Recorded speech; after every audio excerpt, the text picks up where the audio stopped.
ശിവപ്രസാദം ജ്യോതിഷത്തിലേക്ക് എല്ലാവർക്കും സ്വാഗതം. ഇന്ന് നമ്മളിവിടെ പറയാൻ പോകുന്ന വിഷയം എന്ന് വെച്ച് കഴിഞ്ഞാൽ, നമ്മളുടെ എല്ലാവരുടെയും ഒരു ആഗ്രഹമാണ് ഒരു വീട് അല്ലെങ്കിൽ ഒരു ഗ്രഹം എന്ന് പറയുന്നത്.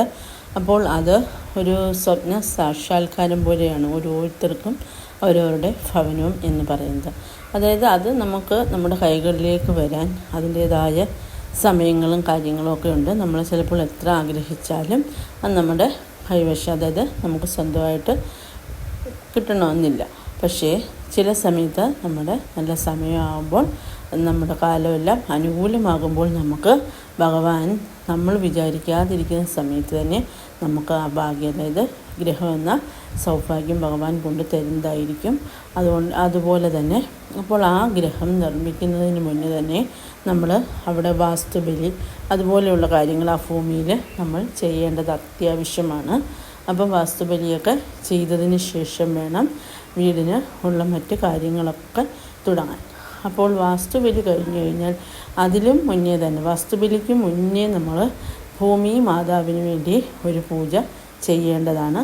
അപ്പോൾ ആ പൂജ വലിയ പൂജകളായിട്ടൊന്നുമല്ല, അത് നമുക്ക് തിരുമേനിമാരോട് പറഞ്ഞിട്ടവർ നമുക്ക് ഭൂമി പൂജ ചെയ്തു തരുന്നതായിരിക്കും. അപ്പോൾ ചിലർക്ക് അതൊക്കെ ചെയ്യാൻ ബുദ്ധിമുട്ടുള്ളവർ ആ സമയത്ത് ഭൂമി തൊട്ട് നമ്മൾ ഈ ഒരു മന്ത്രം ജപിക്കുകയാണെങ്കിൽ സാക്ഷാൽ ഭൂമി മാതാവിൻ്റെ സർവ്വ അനുഗ്രഹങ്ങളും നമ്മുടെ ഭവനത്തിൽ, അതായത് മുന്നോട്ടുള്ള എല്ലാ കാര്യങ്ങൾക്കും ഐശ്വര്യമായിരിക്കും. പക്ഷെ ഇതിലെല്ലാം ഉപരി ഫസ്റ്റിലെ ഗണേശനെ നമ്മൾ പ്രാർത്ഥിച്ചിരിക്കണം, ഗണപതി ഭഗവാനെ. അപ്പോൾ ഓം ഗം ഗണേശായ നമ എന്ന മന്ത്രം, അതായത് ആരാണോ വീട് പണിയാൻ പോകുന്നത് അവിടുത്തെ ഗൃഹനാഥനും ഗൃഹനാഥിയും ഈ ഒരു പ്രാർത്ഥന ഉറപ്പായിട്ടും ജപിച്ചിരിക്കണം. അപ്പം അതിനുശേഷം നമ്മൾ പിന്നീട് ഈ ഒരു മന്ത്രം ഗണപതിയെ പ്രാർത്ഥിച്ചതിന് ശേഷം ഈ ഒരു മന്ത്രവും കൂടി ജപിക്കുക. അപ്പോൾ മന്ത്രം ഒക്കുന്നവരൊന്ന് എഴുതിയെടുത്ത് നോക്കുക. അപ്പോൾ വീട് പണിയൊക്കെ ചെയ്യാൻ ആഗ്രഹിക്കുന്നവർ അപ്പോൾ ഈ ഒരു കാര്യം ഒന്ന് ശ്രദ്ധിച്ചാൽ വളരെ നന്നായിരിക്കും.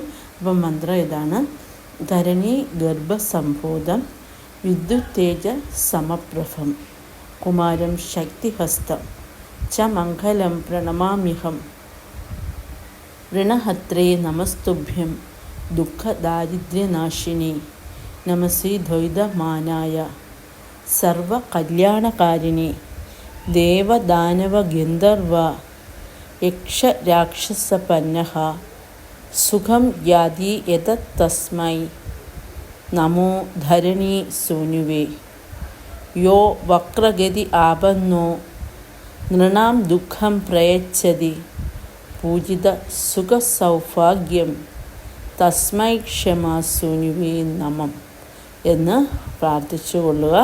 അപ്പോൾ ഭൂമിദേവിയുടെ എന്ന് മാത്രമല്ല സകല ദൈവങ്ങളുടെ, അതായത് സകല ദൈവിക ശക്തിയുടെയും ഒരനുഗ്രഹം നമ്മളിലും നമ്മൾ വെക്കാൻ പോകുന്ന ഭവനത്തിലും അതിൽ താമസിക്കാൻ പോകുന്നവർക്കും ഉണ്ടാകുന്നതായിരിക്കും. അതായത് അപ്പോൾ ഒരു വീട് വെക്കുമ്പോൾ തന്നെ നമുക്കൊരു കുഞ്ഞ് ജനിക്കും പോലെയുള്ളൊരു ബലമാണ്.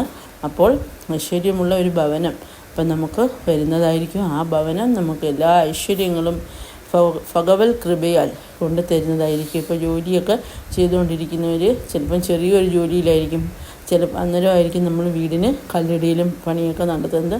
അപ്പോൾ അവർക്ക് ചിലപ്പോൾ ജോലി കയറ്റമൊക്കെ കിട്ടുകയും പ്രൊമോഷനൊക്കെ ഉടനെ തന്നെ കിട്ടാനും ഒക്കെ സാധ്യതയായിരിക്കും. അതുപോലെ സർവ്വവിധത്തിൽ അതിൽ ഒരു കഷ്ടപ്പാടും വരത്തില്ല. അവിടെ സർവ്വ സൗഭാഗ്യങ്ങളോടുകൂടി ജീവിക്കാൻ സർവേശ്വരൻ എല്ലാവരും അനുഗ്രഹിക്കും. അപ്പോൾ ഈ ഒരു മന്ത്രം എല്ലാവരും ഒന്ന് ചെയ്യാൻ നോക്കുക, അങ്ങനെ ജപിക്കാൻ നോക്കുക. അപ്പോൾ എല്ലാവർക്കും എല്ലാ ഐശ്വര്യങ്ങളും ഉണ്ടാകട്ടെ.